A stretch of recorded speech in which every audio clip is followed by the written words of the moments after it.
Management. देखिए पूरा मसला एस्ट्रोजन का है। एस्ट्रोजन के कारण ही पाप पुण्य हो रहा है। प्रेगनेंसी के टाइम एस्ट्रोजन रहता है, खुद ही सोचिए एस्ट्रोजन का काम क्या है। एस्ट्रोजन कहाँ से निकलता है? मैच्योर फॉलिकल से। मैच्योर फॉलिकल से मतलब अगर जब फॉलिकल मैच्योर होगा एस्ट्रोजन निकलेगा। जब लड़की प्रेग्नेंट होगी तो उस समय फॉलिकल मैच्योर होता है? नहीं होगा। उस समय कैसे होगा? हाँ, तो इसका एस्ट्रोजन तो यानी तो एस्ट्रोजन तो होगा ना। कहाँ से है एस्ट्रोजन? एस्ट्रोजन किससे बनता है? Maturing follicle. अच्छा हाँ। तो अब वो लड़की प्रेग्नेंट हो गई तो फॉलिकल बन रहा है। हाँ। फॉलिकल कैसे बन रहा है? मैच्योर फॉलिकल कैसे हो? एस्ट्रोजन देखिए यहाँ से ओवम से एग निकला, एग बड़ा हुआ, ठीक है, वो मैच्योरिंग फॉलिकल वही जो मैच्योर हो रहा है उसी से क्या निकल रहा है? एस्ट्रोजन निकल रहा है। ठीक है, अब मान लीजिए कि वो लड़की प्रेग्नेंट हो गई तो उसका साइकिल कंटिन्यू होता है पीरियड वाला। प्रेगनेंसी में कोई पीरियड्स होता है? नहीं। प्रेगनेंसी में पीरियड्स नहीं होता है, मतलब फॉलिकल का मैच्योरेशन नहीं होता। नहीं हो रहा है तो एस्ट्रोजन कम हो रहा है। एस्ट्रोजन नहीं बनेगा। एस्ट्रोजन नहीं बनेगा। एस्ट्रोजन नहीं बनेगा तो एंडोमेट्रियोसिस नहीं होगा। इसका मतलब प्रेगनेंसी लिमिट्स एंडोमेट्रियोसिस। अगर हम लोग शरीर को कुछ ऐसा बना दें कि शरीर को लगे कि हम प्रेग्नेंट तो एंडोमेट्रियोसिस नहीं होगा। तो प्रेगनेंसी देखिए यही है, प्रेगनेंसी लिमिट्स एंडोमेट्रियोसिस।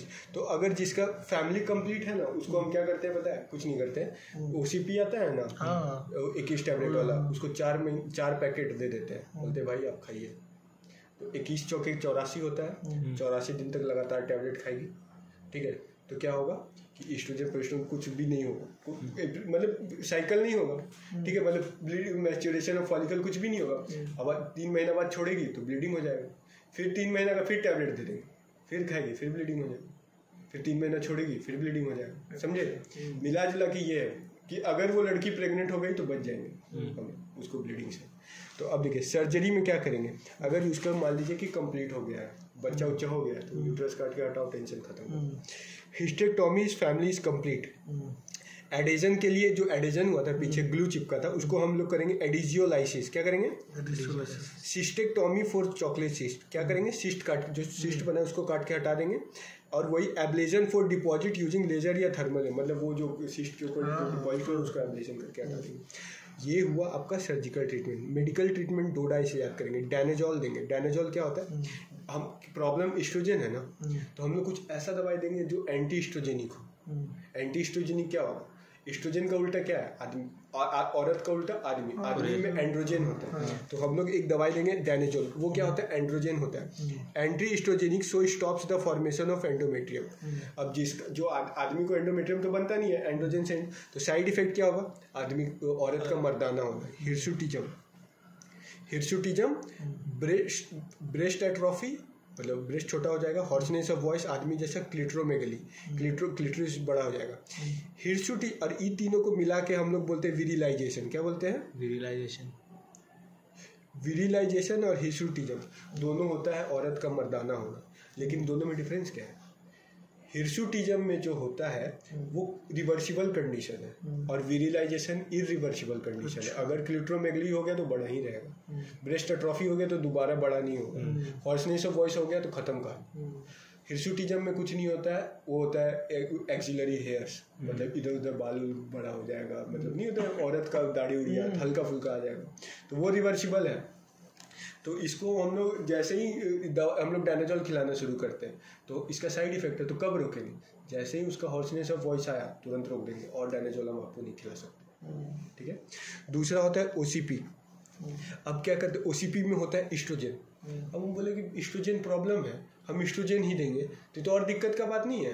तो हम लोग एस्ट्रोजन इतना अमाउंट में देते हैं ना, लो डोज, बहुत कम अमाउंट में एस्ट्रोजन देते हैं, एकदम हल्का सा रिक्वायर्ड है। हाँ एकदम थोड़ा सा। क्यों? वो एस्ट्रोजन क्या करता था, एक चीज याद है, वो एस्ट्रोजन वहाँ पे निगेटिव फीडबैक भेजता था। निगेटिव फीडबैक के कारण क्या होता है? FSH नहीं बनता था, एस्ट्रोजन नहीं बन, शरीर एस्ट्रोजन बनाना बंद कर देगा। इसलिए हम लोग इतना थोड़ा अमाउंट में एस्ट्रोजन दिए ताकि शरीर खुद से एस्ट्रोजन नहीं बनाए, तो एंडोमेट्रियोसिस को ये भेजता था निगेटिव फीडबैक। तो ईस्ट्रोजन नहीं बनेगा, तो ईस्ट्रोजन नहीं बनेगा तो आपका एंडोमेट्रियोसिस नहीं होगा। तो वही है, लो डोज ईस्ट्रोजन विच सप्रेस हाइपोथैलेमस, दस नो मोर ईस्ट्रोजन, दस नो मोर प्रोलिफरेशन। यहाँ तक हो जाए। एक होता है इंजेक्शन डिपोमेड्रोक्सी प्रोजेस्टेरोन एसीटेट। इसमें क्या करते हैं ना, हम लोग एक इंजेक्शन देते हैं 3 महीना में एक बार, 150 mg, 150 mg once in 3 month, creates pseudo pregnancy state. हम क्या बोले, प्रेगनेंसी जैसे ही अगर हम लोग शरीर को फील करा दिए कि ये लड़की प्रेग्नेंट है तो एंडोमेट्रियोसिस नहीं होगा, क्योंकि पीरियड्स तो नहीं होता है प्रेगनेंसी में। As progesterone makes the endometrium secretory. अब देखिए हम लोग क्या किए, उसके पास एस्ट्रोजन था, अब हम अगर उसको प्रोजेस्टेरोन दे देंगे, इसका मतलब क्या था, मतलब अगर हम घर में खाने का सप्लाई दे देंगे तो दीवार ऊपर नहीं जुड़े। तो इसका मतलब क्या है कि अगर ईस्ट्रोजन अब था, ईस्ट्रोजन खूब सारा था, घर बनाया जा रहा है, घर बनाया जा रहा है, प्रोजेस्टेरोन उसको मिल नहीं रहा है, तो जब तक प्रोजेस्टेरोन नहीं मिलेगा वो घर बनाते जाएगा, कि 10 तल्ला 15 तल्ला 20 तल्ला चलेगा। जैसे ही उसको प्रोजेस्टेरोन मिलेगा वो बोलेगा, टूटेगा नहीं, वो अब कि प्रोजेस्टेरोन मिल गया मतलब मेरा काम घर, अब इससे ज़्यादा हमको नहीं बनाना, अब हम राशन का सप्लाई आना शुरू हुआ। वो नहीं है कि राशन भी आ रहा है घर भी बन रहा है, वो वाला सिस्टम नहीं है। राशन उशन आ गया मतलब अब घर बनना रुकना है, गेस्ट आएगा, गेस्ट के सामने घर नहीं बन रहा। तो अगर हम लोग प्रोजेस्टेरोन दे देंगे तो एंडोमेट्रियम अब प्रोलिफरेट नहीं करेगा, अब सिक्रेटरी हो जाएगा, तो और आपका एंडोमेट्रियम नहीं बनेगा, तो एंडोमेट्रियोसिस खत्म। समझे, एट्रोफी ऑफ एंडोमेट्रियम। धीरे धीरे क्या होगा कि एंडोमेट्रियम छोटा हो जाएगा खुद ही। तीसरा होता है GnRH analogue. GnRH analogue leuprolin गोसरलिन।